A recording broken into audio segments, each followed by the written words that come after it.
रमेश बिश्नोई, इस नाम से शायद ही कोई ऐसा व्यक्ति होगा जो वाकिफ नहीं होगा। ये वही रमेश बिश्नोई है जिस पर राजस्थान में 1 लाख रुपए का इनाम घोषित किया गया था। राजस्थान के टॉप 10 वांछित यानी कि वांटेड आरोपियों में से एक था।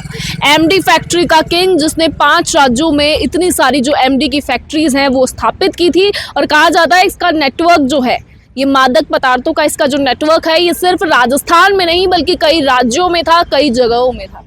हाल ही में धोरीमन्ना पुलिस ने एक ऑपरेशन चलाया था, जिस ऑपरेशन का नाम था ऑपरेशन विषाणु बाहु। इसके तहत इसे कोलकाता में गिरफ्तार किया गया था, जहां जो पुलिस टीमें हैं, एटीएस और एएनटीएफ की जो टीमें हैं, वो हुलिया बदल कर यहाँ पहुंची। उसके बाद इस रमेश बिश्नोई को गिरफ्त में लिया गया था। और ये चर्चाओं में इसलिए भी आया था क्योंकि अपनी फरारी के दौरान इसने पूरे के पूरे 12 ज्योतिर्लिंगों का जो है वो सफ़र तय कर लिया था। पूरे के पूरे 12 ज्योतिर्लिंग इसने नाप लिए थे। शायद बार बार इन मंदिरों में, इन ज्योतिर्लिंगों में गुहार लगा रहा था कि इसका जो ये नशे का जाल था, इसका जो ये अपराध था, ये पकड़ा ना जाए। इतना बड़ा आरोपी था ये। देश का सबसे बड़े नामों में इसका नाम आता था, रमेश बिश्नोई।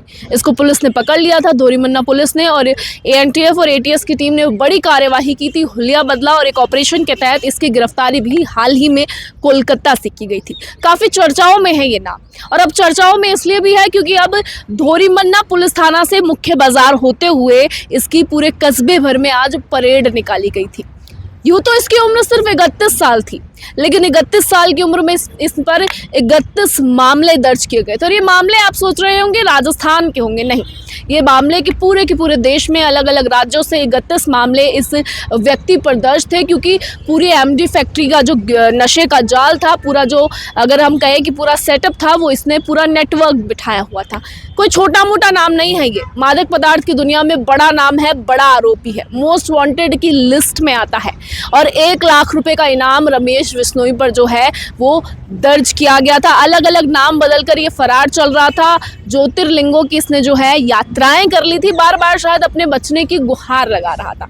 लेकिन हाल में आखिरकार पुलिस ने जो है ऑपरेशन विषाणु बाहु ऑपरेशन के तहत इसको पकड़ा, इसकी गिरफ्तारी की, और उसके बाद इसको गिरफ्त में लेकर आज इसकी परेड धोरीमन्ना पुलिस के मुख्य बाजार से होते हुए पूरा जो कस्बा है उसमें निकाली गई। और वो तमाम लोग जो इस तरह का काम करते हैं, मादक पदार्थों की तस्करी करते हैं या फिर एमडी फैक्ट्रीज लगाते हैं, उनके लिए चुनौती है कि अगर आप चाहे कितने भी बड़े मास्टरमाइंड हो, पुलिस के हाथों से, प्रशासन के हाथों से बच नहीं सकते हैं। इस खबर पर आपकी क्या राय है, आप हमें कमेंट सेक्शन में बता सकते हैं। बाकी ऐसी ही और तमाम खबरों के लिए बने रहिए हमारे चैनल द खटक के साथ।